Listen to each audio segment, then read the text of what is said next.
చట్టబద్ధత తీసుకొస్తాం. సో, పార్లమెంట్‌లో గూడా దీన్ని పెడతాము. సో, ఖచ్చితంగా దీన్ని మళ్ళెవరు టచ్ చేయకుండా చేస్తామనేదైతే కేంద్రంలో ఉన్న పెద్దలు గూడా చెప్పినటువంటి సందర్భం. ఈ నేపథ్యంలో అడుగులైతే ముందుకు పడిపోయాయి. ఆల్మోస్ట్ అయిపోయింది. ఇందాక వంశీ గారు అన్నట్టుగా ఒక అడుగు దూరంలోనే ఉంది. సో, మీ కామెంట్స్ ఏంటి సార్? సార్ పవన్ గారు, ముందుగా మీకు ప్యానలిస్ట్ కి ఏబిఎన్ వీక్షకులందరికీ నమస్కారం అండి. సార్ నమస్తే. సార్, మన రాష్ట్రంలో కేంద్రంలో ఎన్డీఏ ప్రభుత్వం వచ్చినప్పటి నుంచి 2024 నుంచి మనం కావచ్చు చాలా మంది చెప్తున్న మాట, ఇప్పటి వరకు ఈ జగన్ ప్రభుత్వ హయాంలో అయితే రాష్ట్ర రాజధాని ఏంటి అంటే పిల్లలు కూడా చెప్పలేని పరిస్థితి.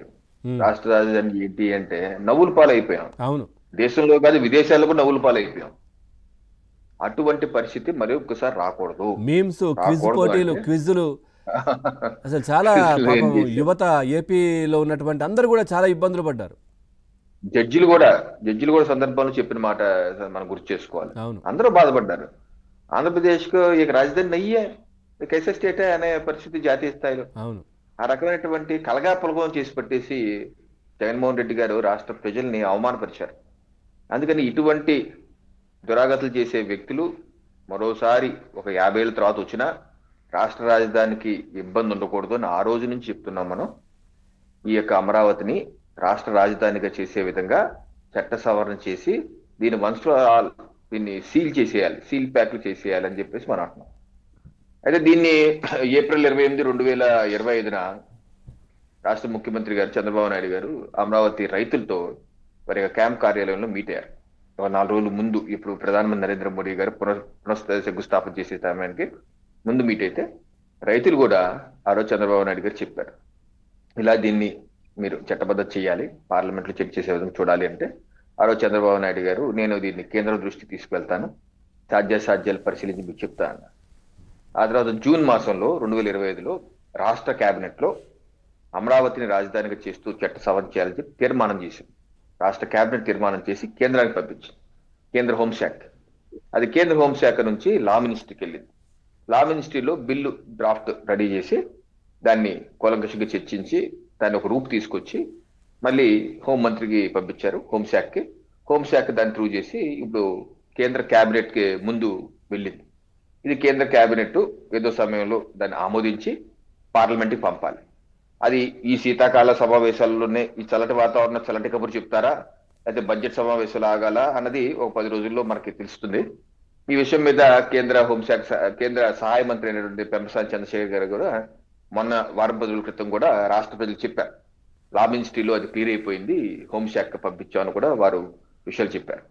సో ఈ యొక్క ఏదైతే రాష్ట్ర ప్రజలు చాలా ఎదురు చూస్తున్నటువంటి ఒక తీపి కబురు వస్తే ఈ 19వ తారీఖు పార్లమెంట్ సెషన్ శీతాకాల సభ వచ్చేసే అవకాశం ఉంది, లేకపోతే బడ్జెట్ సెషన్ వరకు వెయిట్ చేయాల్సి వస్తుంది. దాంతో మనకి ఇక్కడ ఒక భరోసా, అటు రాష్ట్ర ప్రజలు, ఇది కేవలం అమరావతి రైతులకు సంబంధించినటువంటి ఇబ్బంది కాదు, 5.5 కోట్ల ప్రజల రాజధాని. సో 5.5 కోట్ల ప్రజలకి ఒక భరోసాగా అమరావతి ఒక పర్మనెంట్ రాజధాని అన్నది సుస్థిరం అయిపోద్ది. ఇక దాన్ని ఫర్దర్ డెవలప్మెంట్, ఇన్వెస్టర్స్ కూడా కాన్ఫిడెన్స్ వస్తుంది, ఇన్వెస్టర్స్ కి కాన్ఫిడెన్స్, ఇబ్బంది ఉండదు అని చెప్పి ముందు కూడా వస్తారు. ఆల్రెడీ కేంద్ర రాష్ట్ర ప్రభుత్వాలు సంయుక్తంగా ఏ రకంగా అభివృద్ధి చేస్తున్నారు, ఇటీవల ముఖ్యమంత్రి గారు కావచ్చు, అక్కడ కమిటీ సభ్యులు పెంపసాని అందరూ చెప్పారు. ఒక కూలంకషంగా చర్చించి ఒక షెడ్యూల్ కూడా ప్రకటించారు. 2028 మార్చి కల్లా ఏ రకంగా పూర్తి చేస్తూ, ఏ రకంగా రైతులకి ప్లాట్లు కేటాయిస్తాం, మౌలిక వసతులు పూర్తి చేసే విధంగా 2029 ఎన్నికలకు వెళ్లే లోపు పవన్ గారు ఎట్టి పరిస్థితుల్లో అక్కడ మౌలిక వసతులు, రాజధాని మౌలిక వసతులు కంప్లీట్ చేసేయాలి, అలాగే రైతులకు ప్లాట్ ఇచ్చేయాలి, అలాగే కేంద్ర రాష్ట్ర ప్రభుత్వం సంబంధించిన కార్యాలయాలకు ఓపెన్ అయిపోవాలి, ఎమ్మెల్యే క్వార్టర్స్ ఇవన్నీ అయిపోవాలి, మేజర్ ఒక స్వరూపం మాత్రం వచ్చేయాలి. సరే, పూర్తి స్థాయి నిర్మాణానికి ఒక 15-20 ఏళ్ళు పడుతున్నాయి, ఎందుకంటే ఇది ఒక్కసారి అయిపోయేది కాదు, ఇది నిర్మాణం స్థాయి పెంచుకుంటూ కట్టుకుంటూ ముందుకు వెళ్ళాలి, అదొకటి. అయితే ఈ జగన్మోహన్ రెడ్డి గారి గురించి చర్చించుకోవాల్సిన అవసరం ఉంది. దేశంలో ఎక్కడా లేనటువంటి ఒక సమస్య జగన్మోహన్ రెడ్డి గారు సృష్టించారు. ఆ సమస్యకి ఈ రోజు పరిష్కారం ఇవ్వాల్సిన పరిస్థితి వచ్చింది. స్వతంత్ర భారతదేశం 70 సంవత్సరాల్లో అండి ఏ రాష్ట్ర ప్రభుత్వము చేయనటువంటి పని, ఒక ప్రభుత్వం ఒక పని చేశాక దాని కంటిన్యూటీ, ప్రధానంగా రాష్ట్ర రాజధాని అంశంలో ఏ రాష్ట్రము మన స్వతంత్ర భారతదేశంలో ఆ ప్రభుత్వాలు చేశారు కాబట్టి మేము వస్తే మేము మార్చేస్తాం అన్నది ఎవరు చేయలేదు. అలాంటిది ఈయన చేసి తేనె తుట్టిని కలిగారు, దేశ ప్రజలందరూ నివ్వెరపోయారు. అలా లీగల్ ఎక్స్పర్ట్స్ కూడా నివ్వెరపోయారు. ఏంటి ఇలా కూడా చేస్తారా? ఒక రాజధాని ఫిక్స్ చేసి ఒక అసెంబ్లీలో తీర్మానం చేసి ప్రతిపక్ష నేతగా ఒప్పుకొని అన్ని చేసే వాళ్ళ అధికారంలో వచ్చాక అది ఒకటి కాదు, మూడు మూడు కాదు 30 చేస్తామని ఏ రకంగా చేస్తారు? కోర్టులు కూడా చివాట్లు పెట్టాయి. ఈ రకంగా హైకోర్టు కూడా తీర్పిచ్చి చివాట్లు పెట్టి సుప్రీంకోర్టులో ఎస్ఎల్పి వేసాడు ఆయన. ఎక్స్ఎల్పి వేయటమే కాదు, విజయసాయి రెడ్డి గారి చేతులతో అంటే పార్లమెంట్ లో ప్రైవేట్ బిల్లు కూడా పెట్టించారండి. 5 ఆగస్టు 2022 ఇది ప్రైవేట్ బిల్, విజయసాయి రెడ్డి గారితో ప్రైవేట్ బిల్ పెట్టించారు.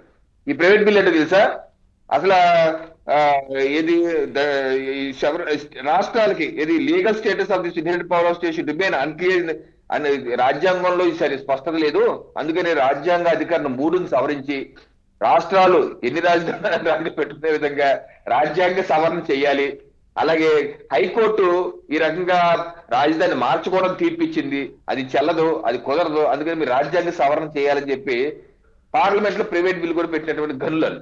సో అటువంటి వ్యక్తులు మొన్న $9 72,000 అన్న ప్రెస్ మీట్ లో కూడా రాష్ట్ర రాజధాని గురించి టక్కలు లేసి వెళ్ళిపోయాడు ఆయన. 3 రాజధానులు అన్నారు కదా అని చెప్పేసి, అంటే టక్కలు లేసి నాకు 3 లేదని వెళ్ళిపోయాడు ఆయన. అండ్ ఇప్పటికి కూడా ఆయన అమరావతి మీద విషం చెమ్మటానికి సిద్ధంగా ఉన్నాడు. ఇంకోటి కూడా ఇటీవల చూడండి, వైసీపీ పార్టీ ప్రజల్లో వైషమ్యాలు దీనిలో ఎక్స్పర్ట్ అండి. వైషమ్యాలు మనం చాలా జాగ్రత్తగా ఉండాలి. మొన్న వరకు ఏమన్నారు, రాష్ట్రాలకి అమరావతికి నిధులు కేంద్ర ప్రభుత్వం నుంచి వరల్డ్ బ్యాంక్ నుంచి నిధులు వస్తుంటే 50-60 వేల కోట్ల రూపాయలతో 98 ప్యాకేజీలు రెడీ చేసి ముందుకెళ్తుంటే రాష్ట్రాన్ని అప్పుల పాలు చేస్తున్నారు. మొత్తం సొమ్ములను తీసుకెళ్లి అమరావతిలో పెట్టేస్తున్నారు. అమరావతికి రాష్ట్రం మిగతా రాష్ట్రం ఏమైపోతే మిగతా రాష్ట్రం అభివృద్ధి చెందకూడదు అన్నారు. మొన్న ఇన్వెస్టర్స్ సమ్మిట్ భాగస్వామ్య సదస్సులో అక్కడ గూగుల్ కి ఎన్ని పెట్టుబడులు వచ్చి విశాఖ ప్రాంతంలో ఎక్కువ పెట్టుబడులు వచ్చాయని చెప్పి వచ్చేసరికి మళ్ళీ చిచ్చురేపే విధంగా ఇదిగో మొత్తం అంతా తీసుకెళ్లి విశాఖలో పెడుతున్నారు. అమరావతిని చేస్తా అన్నారు కదా గొప్ప రాజధాని. ఏ గొప్ప రాజధాని? మంచి మంచి అన్ని విశాఖలో పెడితే ఇక్కడ గొప్ప రాజధాని ఏ రకంగా అవుతుంది? ఇక్కడ రైతులకు అన్యాయం చేయటం కాదా, రైతులు మోసం చేయటం కాదా అని చెప్పి అంటున్నారు. ఈ యొక్క ట్రాప్ లో రాష్ట్ర ప్రజలు, అమరావతి రైతులు ఎవరు పడకూడదు. ఏదో రకంగా విషయం డివైడ్ అండ్ రూల్. బ్రిటిష్ వాడు వెళ్ళిపోయాడు కానీ ఆ కాంగ్రెస్ పార్టీ రూపంలో బ్రిటిష్ వాడు ఇంకా బతికే ఉన్నాడు. ఆ కాంగ్రెస్ పార్టీ నుంచి పుట్టిందే వైఎస్ఆర్ కాంగ్రెస్ పార్టీ. అదే భావజాలం. ఎంతసేపు ప్రజల్ని విడగొట్టాలి, ప్రాంతాలుగా విరగొట్టాలి, మతాల వారిగా విరగొట్టాలి, కులాల వారిగా విరగొట్టాలి, అన్ని రకాలుగా విరగొట్టే మనస్తత్వం. అందుకని ఈ రోజు ఈ రకమైనటువంటి అమర్చోడ్ ప్రెస్ మీట్లు, మీరు పేరు నాని గారి ప్రెస్ మీట్ కానీ లేకపోతే అంబటి రాంబాబు ప్రెస్ మీట్, ఇదే ప్రాంతాల మధ్య చిచ్చు పెట్టే విధంగా అక్కడ పెడితే విశాఖలో పెడితేనేమో అమరావతిలో పెట్టరా, లేకపోతే కర్నూలులో పెడతానేమో అమరావతిలో పెడతా, అమరావతిలో ఎందుకు పెడతారు, అక్కడ పెట్టరా, ఇక్కడ పెడితే అక్కడ, అక్కడ పెడితే ఇక్కడ, ఈ రకమైన ప్రాంతీయ వైషమ్యాలు రెచ్చగొట్టే విధంగా ప్రయత్నం చేస్తారు. మనం ఆ ట్రాప్ లో పడకుండా జాగ్రత్తగా ఉండాలి.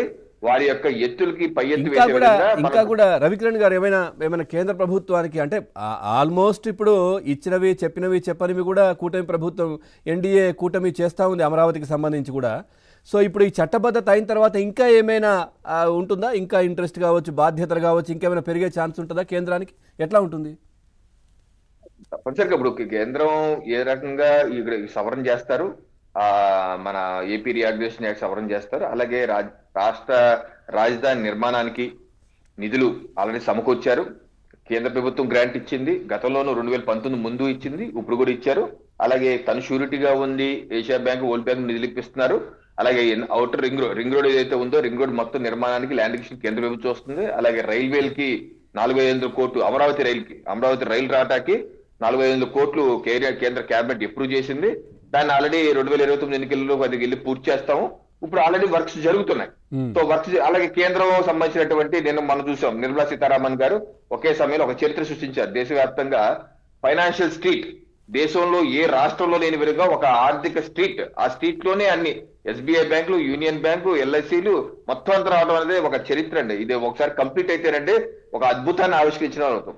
ఆ రకంగా అది వెళ్తుంది. అలాగే నిర్మాణాలు కూడా శరవేగంగా పూర్తి చేసుకుంటున్నాం. సో ఇవన్నీ అయితే 98 ప్యాకేజీలు 58,000 కోట్లు అనుకుంటా, 98 ప్యాకేజీల పనులు. అలాగే నారాయణ గారు కూడా స్పష్టంగా చెప్తున్నారు టైం లైన్స్ పూర్తి చేస్తామని. ముందు ఇక్కడ వరకు అలాగే మిగతా ఉన్నాయి కొన్ని, మన క్వాంటమ్ వ్యాలీ, క్వాంటమ్ నిర్మాణం చేస్తే ఇవి జరుగుతాయి. అది ప్రధానంగా ఏంటంటే మనం ఈ యొక్క నిర్మాణాలని 2029 ఎన్నికల లోపు పూర్తి చేయాలి. ముందు పూర్తి చేసి ఈ యొక్క నిర్మాణాన్ని ఒక స్వరూపం తీసుకొచ్చేయాలి. దీంతో పాటు మిగతాది వస్తాయి. ఈ స్వరూపాన్ని తీసుకొచ్చేసి ప్లాట్లని అప్పచెప్పేసి రైతులకి ఇప్పుడు